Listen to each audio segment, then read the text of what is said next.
Hello students, please subscribe the channel, drop a like, share and comment. This is exercise number 1 and 2 of the Progressive Monthly Magazine, January 2023 on the speed of 90 words per minute. Start. Sir, I rise to support the demands that have been placed before the House by the Home Minister. Sir, I need not remind the House that this year the Home Ministry's demands are being discussed in a context which can be described as almost unprecedented. It is for the first time that we are discussing the demands of this ministry after the country passed through the period of the emergency that rocked the very basic structure of the Constitution and our policy and made the common people of our country realize what they have lost with the eclipse of their fundamental rights and freedom. Sir, the 19 months of rule marked the culmination of a concerted effort to undermine democracy. Those who wanted to destroy the democracy and convert our system into a totalitarian system had looked upon the Home Ministry as the main instrument for forcing their will on the nation.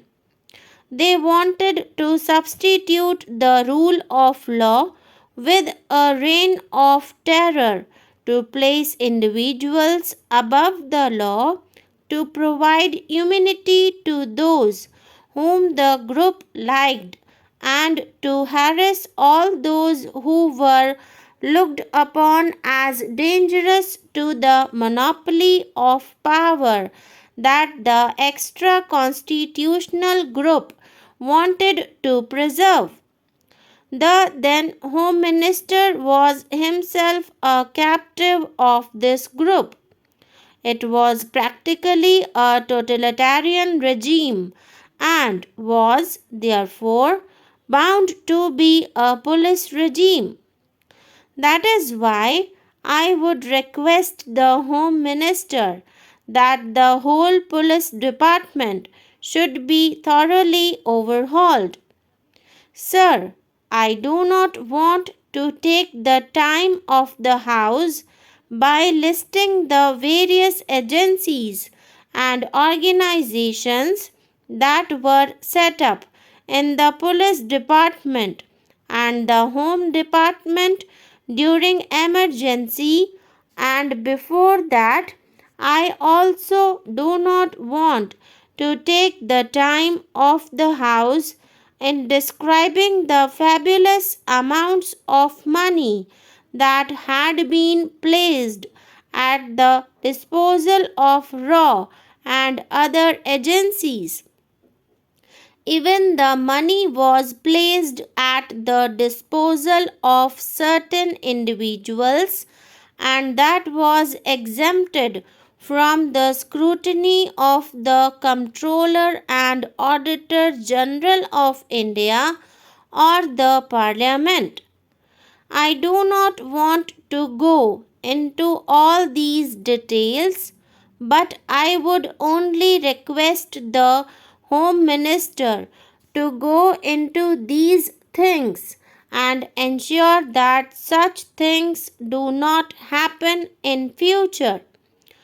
Under the circumstances, sir, the task of the Home Minister is, therefore, one of dismantling the police state that was built up by the previous government. Sir, I must congratulate the Home Minister for the excellent beginning that he has made and for the speed that he has acquired to restore the fundamental rights to the citizens and to appoint commissions of inquiry to go into the excesses of the earlier rule as well as the shocking scandals that had characterized last years of the previous regime.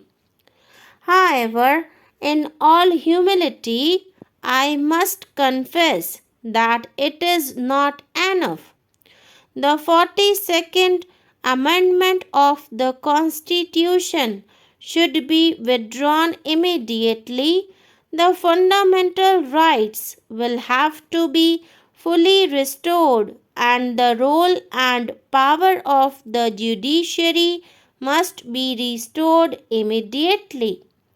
Then the necessary correction in the attitude of the police cannot be achieved if, at this moment, we do not differentiate between those officers and men who acted on instructions and those who went out of their way to trouble and harass people during the earlier rule.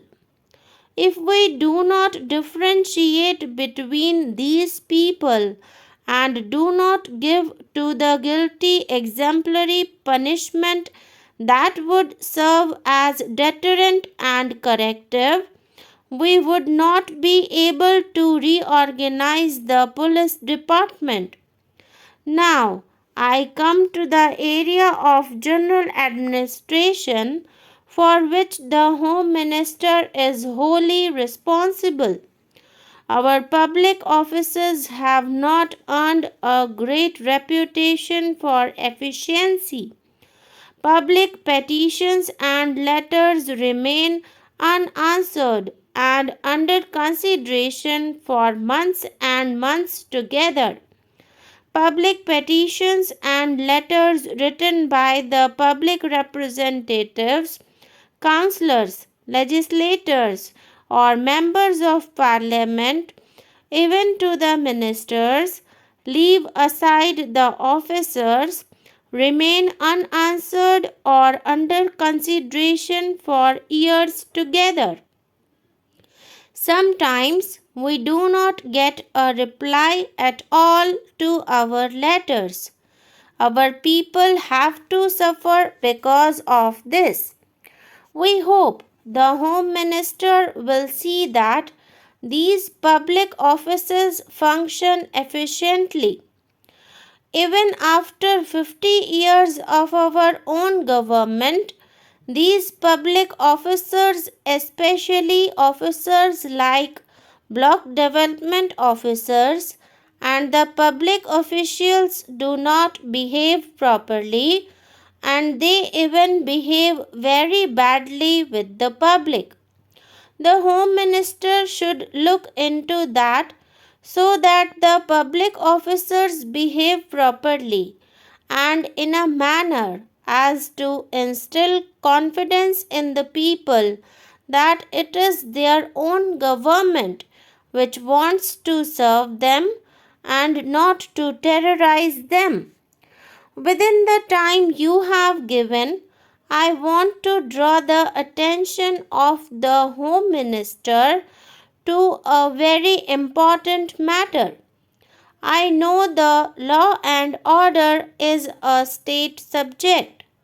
Honorable member was telling that our Home Minister has encroached upon this state subject.